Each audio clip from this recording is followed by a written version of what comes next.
नमस्कार साथियों इस वीडियो में हम लोग समझने वाले हैं भारत का संविधान भाग 2। देखिए, इससे पहले हमने आपको संविधान का भाग 1 पढ़ाया, आप लोगों को समझ में भी आया, ठीक है। और इसमें हम लोग पढ़ेंगे भारत का संविधान भाग 2। हम लोग एक एक पार्ट को, एक एक भागों को उसमें पढ़ते जा रहे हैं, समझते जा रहे हैं कि उसमें कितने अनुच्छेद हैं और उसकी क्या विशेषता, यानी कि उस भाग की, उस पार्ट की क्या विशेषताएं, उसमें से कौन से क्वेश्चन हैं जो एग्जामों में पूछे जाने की संभावनाएं होती हैं। तो इन सबको हम लोग इसमें कवर करेंगे, ठीक है। तो देखिए, ये जो भारत का संविधान भाग 2 है, ये बहुत इंपॉर्टेंट है। इसमें बताया गया है कि भारतीय नागरिकता के बारे में, कि जो भारतीय नागरिकता है वह किस तरह से मिलेगी, उसकी क्या प्रोसेस है, क्या पद्धतियाँ हैं, इसके बारे में ये सब बताया गया है, ठीक है। तो आइए हम लोग पढ़ते हैं। देखिए, भारतीय संविधान भाग 2 यानी कि इंडियन सिटीजनशिप, यानी कि इसमें भारतीय नागरिकता के बारे में बताया गया है। इसकी मतलब कि भारतीय नागरिकता के बारे में इसमें हम लोग वर्णन करते हैं, इसमें पढ़ते हैं हम लोग। तो देखिए, इसमें हम लोग कितने आर्टिकलों में बांटा गया है, कितने आर्टिकलों में डिवाइड किया गया है। तो यहाँ मतलब 5 से 11 आर्टिकलों के बीच में से रखा गया है, यानी कि भाग 2 को, ठीक है। आर्टिकल 5 से 11 तक हम लोग पढ़ते हैं भाग 2। अब देखिए, भाग 2 में इंडियन सिटीजनशिप के बारे में बताया गया है। तो इसमें पढ़ेंगे कि वो क्या क्या शर्तें हैं जिसको फुलफिल करने के बाद में भारत की नागरिकता मिलती थी पहले और अब मिलती है, ठीक है। तो देखिए, आर्टिकल 5 हम लोग पढ़ते हैं। आर्टिकल 5 में क्या बताया गया? आर्टिकल 5 में बताया गया है कि संविधान के प्रारंभ में नागरिकता, यानी कि जो संविधान का जब प्रारंभ हुआ उसके प्रारंभ में नागरिकता कैसे मिलती थी, इसको हम लोग पढ़ेंगे इसमें। तो देखिए, 26 जनवरी 1950 को अपना भारत का संविधान लागू हुआ था, आप सब लोग जानते हैं, ठीक है। तो इसके प्रारंभ में कैसे नागरिकता मिलती थी ये हम लोग समझेंगे। देखिए, इसमें 3 पॉइंट हैं। 3 पॉइंट में बताया गया है। नंबर 1, उसका जन्म भारत में हुआ हो, ठीक है, यानी कि 26 जनवरी 1950 से मतलब 1950 में, मतलब प्रारंभ में, ठीक है। तो उसका जन्म भारत में हुआ हो। उसके बाद में उसके माता पिता का जन्म 1950 से पहले भारत में हुआ हो, उसके यानी कि माता पिता का जो जन्म है वह भारत में हुआ हो 1950 से पहले, और वह उसका जन्म भारत में हुआ हो, ये हो। उसके बाद में संविधान लागू होने के 5 साल पहले से भारत में रहता हो, ठीक है। देखिए, जो संविधान हम लोगों का लागू हुआ था 26 जनवरी 1950, उससे 5 साल से पहले ही वह भारत में रहता हो, तब उसको नागरिकता भारत का नागरिक उसे बना दिया गया। भारत का नागरिक उसे नागरिकता उसे दी जाती थी उस समय। यानी कि आप लोग जानते हैं कि जब बंटवारा हुआ था भारत और पाकिस्तान का, तो कई लोग भारत गए, कई सारे लोग भारत से पाकिस्तान आए, पाकिस्तान से भारत गए, मतलब कि पाकिस्तान से भारत आए और भारत से पाकिस्तान गए, तो नागरिकता में थोड़ी समस्या होने लगी। तो इसके बारे में जब संविधान लागू हुआ तो उसमें कुछ कंडीशन को रखा गया कि हाँ, ऐसे उसको फुलफिल करने के बाद में भारत का नागरिक बना दिया जाएगा, ठीक है। तो ये आप लोगों ने समझा कि आर्टिकल 3 में क्या बताया गया, 3 बातें बताई गई हैं। 26 जनवरी 1950 यानी कि जो अपना संविधान हुआ प्रारंभ होने से पहले ही उसका जन्म भारत में हुआ हो, ठीक है। उसके माता पिता का जन्म 1950 से पहले जन्म हुआ उसका। उसके बाद में संविधान लागू होने के 5 साल पहले से भारत में वह रहता हो, ठीक है। अब देखिए, अनुच्छेद 6 को हम लोग समझ लेते हैं। अनुच्छेद 6 में बताया गया है कि पाकिस्तान से भारत आए लोगों की नागरिकता कैसे दी जाएगी, क्या क्या उसकी कंडीशन है, ठीक है। तो उसकी देखिए कंडीशन क्या है कि उसको हम लोग पढ़ते हैं परमिट 19 जुलाई 1948, 19 जुलाई 1948, ये एक परमिट है। तब एक परमिट एक जारी हुआ करता था, अभी भी होता है, ठीक है। मगर अब ये सब बहुत पुरानी बातें हो गई, क्योंकि अब तो वो कुछ रहा नहीं, बंटवारा का सब बहुत ही पुराना हो गया। तो देखिए, इसमें क्या बताया गया था अनुच्छेद 6 में कि पाकिस्तान से भारत आए लोगों की नागरिकता कैसे दी जाएगी। तो देखिए, 19 जुलाई 1948 से पहले जो भारत आया उसे एकदम आओ भैया अपना ही घर है, फ्री सिटीजनशिप, यानी कि फ्री नागरिकता उसको दी जाती थी, ठीक है। इसके बाद में 19 जुलाई 1948 के यदि कोई बाद में पाकिस्तान से भारत आया है ठीक है। यानी कि ऐसे समझिए आप कि जब बंटवारा हुआ था तो कई लोग भारत से पाकिस्तान चले गए थे, मगर वो फिर वहाँ गए तो उन्हें महसूस हुआ कि नहीं यार, अपने ही देश में सब कुछ था, वही अपना देश है, तो फिर से वो लोग वापस आ गए। तो उसमें बताया गया है कि पाकिस्तान से भारत आए लोगों की नागरिकता 19 जुलाई 1948 से जो पहले आए हैं उन्हें फ्री में नागरिकता दी जाती थी कि आओ भैया, अपना ही देश है, स्वागत है आपका, ठीक है, आप नागरिक हैं भारत के। उसके बाद में यदि 19 जुलाई 1948 के कोई बाद आया है तो जो परमिट के अनुसार यानी कि 6 मंथ उसको 6 महीने का इंतज़ार करना पड़ता था, फिर उसके बाद में उसे भारत की नागरिकता दे दी जाती थी, उसे भारत का नागरिक बना दिया जाता था। समझ गए आप लोग, ठीक है। इसके बाद में हम लोग पढ़ेंगे अनुच्छेद 7 यानी कि आर्टिकल 7 को। देखिए आर्टिकल 7 में क्या बताया गया है कि भारत से पाक गए लोगों की नागरिकता, यानी कि जो भारत है और जो अपना देश है, यहाँ से जो पाकिस्तान गए हैं उनकी नागरिकता को कैसे मतलब सुनिश्चित किया जाएगा। तो नंबर एक इसमें सिर्फ एक ही पॉइंट है, इसमें ये बताया गया कि 1 मार्च 1947 के बाद पाक गए किंतु वापस आ जाएं तो 6 में यानी कि 6 मंथ का रजिस्ट्रेशन कराना पड़ेगा, उसके बाद में उन्हें नागरिकता दी जाएगी। देखिए इसमें क्या बताया गया है अनुच्छेद 7 में कि 1 मार्च 1947 के बाद यदि कोई पाकिस्तान चला गया है, अब उसे वह पाकिस्तान चला गया, उसे महसूस हुआ नहीं यार, अपने ही देश में सब कुछ था, वही अपना मूल देश है, तो वहाँ उनका मन नहीं लगता था, तो क्या कहा गया कि ठीक है भैया आप आइए, सुबह का भटका हुआ शाम को घर आ जाए तो उसे भटका हुआ नहीं कहते हैं, मगर फिर भी आप 6 महीने का इंतज़ार करिए, उसके बाद में हम आपको भारत का नागरिक बना देंगे, आपको भारत की नागरिकता हम लोग दे देंगे, ठीक है। तो यह बताया गया है अनुच्छेद 7 में, ठीक है। मगर ये सब बातें बहुत ही पुरानी, तब बंटवारे के समय के को देखते हुए इसे बनाया गया था, क्योंकि बहुत सारी क्रिटिकल सिचुएशन उत्पन्न हो गई थी कि कैसे इनको नागरिक बनाया जाए, कैसे इन्हें नागरिकता दी जाए, तो वह उस समय की बातें थी जो अब अब बहुत ही कम इनका महत्व है। समझ रहे हैं, बस आप लोग ऐसे ऐसे याद रखिए। अब देखिए अनुच्छेद 8 में हम लोग क्या पढ़ते हैं। देखिए अनुच्छेद 8 में बताया गया या आर्टिकल 8 में बताया गया कि इंडिया के बाहर रह रहे बच्चे भारत के नागरिक होंगे यदि उनके माता पिता भारतीय हैं। देखिए इसमें ये बताया गया है कि इंडिया के बाहर या देखिए जो इंडिया में रह रहे हैं उनके माता पिता भारतीय हैं, पर उनका बच्चा यदि मान लीजिए कि अमेरिका पढ़ने चला गया या यूक्रेन पढ़ने चला गया, MBBS की डिग्री लेने पढ़ने चला गया, ठीक है, तो क्या होगा कि उनका जो बच्चा है, जो उनका बेटा या बेटी है, वह भारत का ही नागरिक होगा, वह दुनिया के चाहे जिस भी कोने में रहता हो या वहाँ पढ़ता हो, ठीक है, तो वह भारत का ही नागरिक माना जाएगा, ठीक है। और यदि उसमें एक सिचुएशन ये है, एक कंडीशन ये है कि वह वहीं की नागरिकता ना ले ले, जब तक वह वहाँ उस देश की नागरिकता नहीं ले लेगा तब तक उसे भारत का ही नागरिक माना जाएगा, वह भारतीय नागरिक होगा, ठीक है, उसकी नागरिकता भी भारतीय होगी, वह कहीं भी पढ़ रहा हो, ठीक है, उसके माता पिता बस भारतीय होने चाहिए, ठीक है, भारत में रहते हो, ठीक है, हो गया। अब देखिए हम लोग पढ़ेंगे आर्टिकल 9। आर्टिकल 9 में बताया गया कि विदेशी नागरिकता लेने पर भारत की जो नागरिकता है उसे समाप्त कर दिया जाएगा, क्योंकि अपने यहाँ सिंगल सिटीजनशिप है, ठीक है, एकल नागरिकता के अनुसार हम लोग चलते हैं। तो उसमें क्या बताया गया कि वह कोई भी शख्स पुरुष हो या महिला हो, यदि वह भारत में उसका जन्म हुआ था, उसके बाद में वह मान लीजिए कि वह अमेरिका चला गया और अमेरिका की नागरिकता उसने ले ली, कैसे भी करके ले लिया, अमेरिका ने उसे नागरिकता दे दी, उसको अपना नागरिक बना लिया, ठीक है, तो क्या होगा कि वो उसे भारत की नागरिकता उससे छीन जाएगी, ठीक है, वह भारत का फिर नागरिक नहीं रह जाएगा, या तो वह अमेरिका का नागरिक रहे या वह भारत का नागरिक रहे, उसमें किसी एक देश को उसे चुनना पड़ेगा, ठीक है। तो भारत की नागरिकता समाप्त कर दी जाएगी यदि वह अमेरिका में रहना चाहेगा तो, और यदि वह भारत में रहना चाहेगा, भारत की नागरिकता को ही अपनाना चाहेगा तो उसे अमेरिका की नागरिकता नहीं मिल पाएगी, ठीक है। तो देखिए इसके बाद में हम लोग पढ़ेंगे आर्टिकल 10। आर्टिकल 10 में क्या बताया गया है कि नागरिकता का बना रहना जब तक वह कोई भी अन्यथा कार्य ना करे। अन्यथा कार्य क्या हो गया कि जैसे वह कोई संदिग्ध कार्य जब तक वह नहीं करेगा तब तक उसका भारत का नागरिक तब तक वह भारत का नागरिक बना रहेगा, उसकी नागरिकता बनी रहेगी।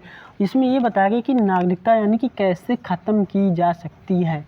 तो ऐसे ही ख़त्म की जा सकती है कि आप कोई अपने देश में रहते हैं, आप कोई संदिग्ध कार्य तो नहीं कर रहे हैं, आप कोई आतंकवादी गतिविधियों में तो संलिप्त नहीं है। यदि हैं, जांच में पाया गया तो आपकी नागरिकता को खारिज किया जा सकता है।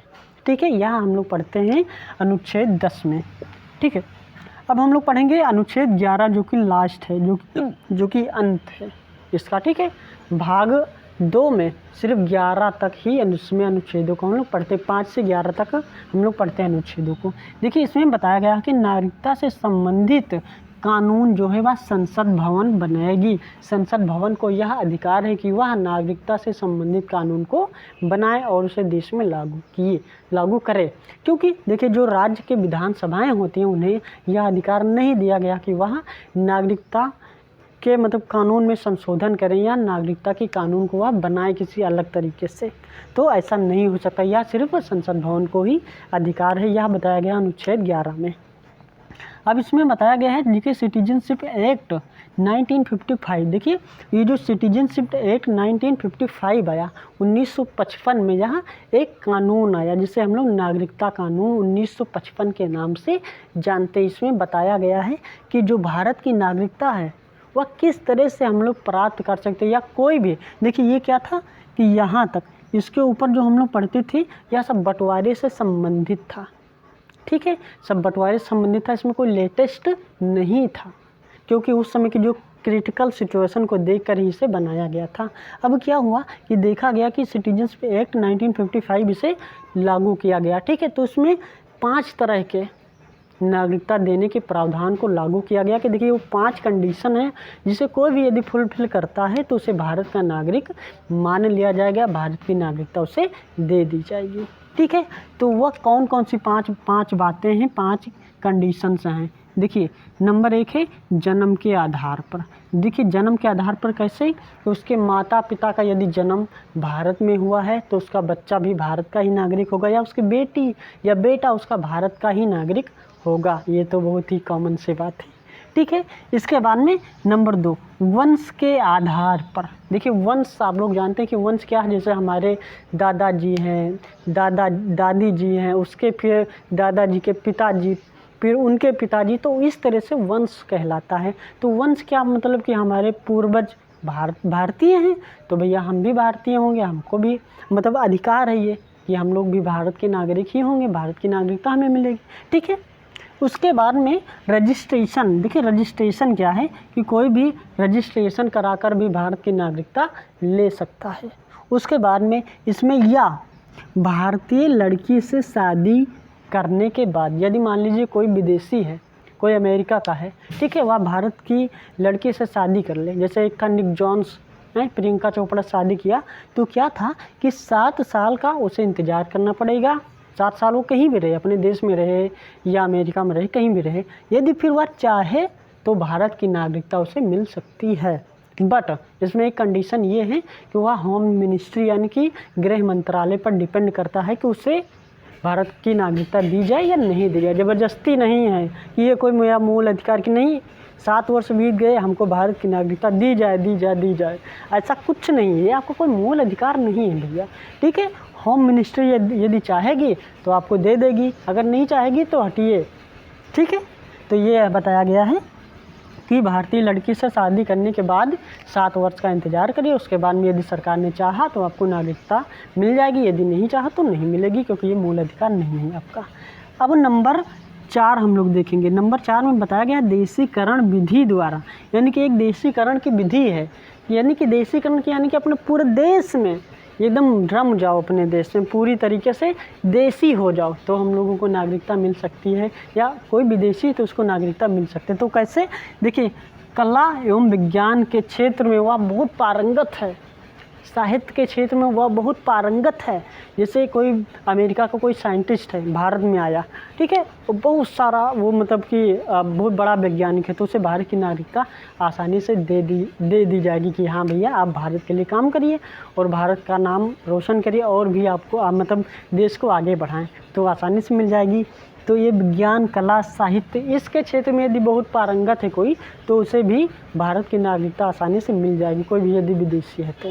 ठीक है, इसके बाद में भारतीय भाषा देखिए भारतीय भाषा क्या अपने देश में जानते हैं कि मतलब कि संविधान में 8वीं अनुसूची 8 में 22 भाषाओं का वर्णन किया गया है। कौन कौन से हैं? हिंदी, असमिया, नेपाली, पंजाबी, गुजराती, ठीक है। उसके बाद में सिंधी, संथाली, तमिल, तेलुगु, उड़िया, उर्दू, मराठी, मलयालम, मैनपुरी, मैथिली, मणिपुरी। तो इस तरह से 22 भाषाओं का वर्णन किया गया है संविधान के अनुसूची 8 में, ठीक है। 22 भाषाओं का वर्णन किया गया है। तो देखिए इसके बाद में हम लोग नेक्स्ट पॉइंट की तरफ बढ़ते हैं। भारत में 10 साल तक रहने के बाद, देखिए भारत में जब कोई भी विदेशी 10 साल तक रह जाएगा तो वह फिर विदेशी कहाँ कहलाएगा यार, वो तो सब भारतीय हो जाएगा। वो अपने कल्चर में, वह भारतीय कल्चर में, भारतीय रीति रिवाजों में एकदम से अपने आप को ढाल लेगा, तो उसे भारत का नागरिक बना दिया जाएगा। ठीक भैया, आप भारत के नागरिक बन जाइए। उसके बाद में अर्जित भूमि नंबर 5, अर्जित भूमि, जैसे सिक्किम पहले अपने देश का हिस्सा नहीं था। 1975 में इसे भारत का 22वां राज्य बनाया गया। कौन सा राज्य? 22वां राज्य। कब? 1975 में, ठीक है। भारत का 22वां राज्य बनाया गया सिक्किम। तो क्या हुआ कि जो सिक्किम के नागरिक थे, क्या उनको, जो लोग थे जहाँ सिक्किम में जो लोग रहते थे, क्या उन्हें भगा तो दिया नहीं जाएगा कि भैया आ जाइए, आप जाइए यहाँ से, चीन चले जाइए, नेपाल चले जाइए, जहाँ मन के वहाँ चले जाइए? नहीं, ये जब भारत का हिस्सा हो गया तो आप लोग भी भारत के हिस्सा हो गए हैं, तो आप लोग भी भारत के नागरिक हो गए हैं। तो यह कैसे? अर्जित भूमि के द्वारा। यदि भारत है पाकिस्तान पर हमला कर दे, या नेपाल पर हमला कर दे, भूटान पर हमला कर दे, बांग्लादेश पर हमला कर दे, अफ़गानिस्तान पर हमला कर दे, तो क्या होगा कि जिस भूमि पर भी भारत का कब्जा हो जाएगा, भारत उसे अर्जित कर लेगा, तो उसे अपने भारत में मिला लेगा, उसे कोई ना कोई राज्य बना लेगा, ठीक है। तो उस राज्य के जो भी लोग होंगे उन्हें भारतीय कहा जाएगा, उन्हें भारत की नागरिकता मिल जाएगी, दे दी जाएगी आसानी से, ठीक है। तो अर्जित भूमि ये हो गई। अब देखिए जो समापन है वह समापन कैसे होगी, यानी कि जो समापन भी होते हैं ना, कि कैसे भारत की नागरिकता को खारिज किया जा सकता है। हम भारत के नागरिक तो हैं, मगर कैसे इसे खारिज किया जा सकता है, इसे समाप्त किया जा सकता है, तो इसके बारे में हम लोग पढ़ेंगे। तो इसमें देखिए 3 विधियाँ बताइए, नंबर 1, नंबर 2, नंबर 3। देखिए त्याग क्या होता है? सेक्रीफाइस कैसे? जैसे कि कोई मान लीजिए कि लंदन गया, ब्रिटेन गया, और ब्रिटेन की नागरिकता उसने ले ली, तो उसने स्वेच्छा से कहा कि देखिए भैया, अब हम भारत के नागरिक नहीं रहेंगे, क्योंकि अब हम ऑलरेडी ब्रिटेन के नागरिक हो गए हैं, तो हमारी भारत की नागरिकता को समाप्त कर दिया जाए, उसे त्याग कर देते हैं। तो वह त्याग द्वारा एक विधि है जिसे त्याग कहते हैं। समझ गए आप लोग? इसके बाद में बर्खास्त यानी कि डिसमिस कर दिया जाए। तो डिसमिस कैसे करेंगे? संदिग्ध कार्य या पागलपन के द्वारा। यदि मैं ही मान लीजिए पागल हो गया हूँ, मैं संदिग्ध कार्य कर रहा हूँ कोई, तो उस अवस्था में मेरी जो नागरिकता उसे खारिज किया जा सकता है, उसे बर्खास्त किया जा सकता है। उसके बाद में वंचित, नंबर 3 वंचित क्या है? तो बाई फ्रॉड। वंचित का मतलब बाई फ्रॉड कैसे? तो बाई फ्रॉड ऐसे कि जैसे कि ये कला, विज्ञान, भाषा 10 साल तक रहने के बाद, या भारतीय लड़की से शादी, यदि इसमें कोई मिस्टेक किया है, आपने कोई फ्रॉड किया है, और बाद में पता चला कि यार आपने तो फ्रॉड करके भारत की नागरिकता को ली है, तो इस स्थिति में आप भारतीय नागरिकता से वंचित किए जा सकते हैं। इसके बारे में बताया गया है, ठीक है। तो इस वीडियो में हम लोगों ने समझा कि भाग 2 को, कि भारतीय नागरिकता कैसे मिलती है, क्या क्या सिचुएशन है, क्या क्या कंडीशन है उसकी। और इसमें देखिए एक जो क्वेश्चन है वो बहुत पूछा जाता है कि वह ये है कि जो भारतीय नागरिकता है वह किस देश के संविधान से लिया गया है। तो कहाँ से लिया गया भैया? तो वह लिया गया है ब्रिटेन से।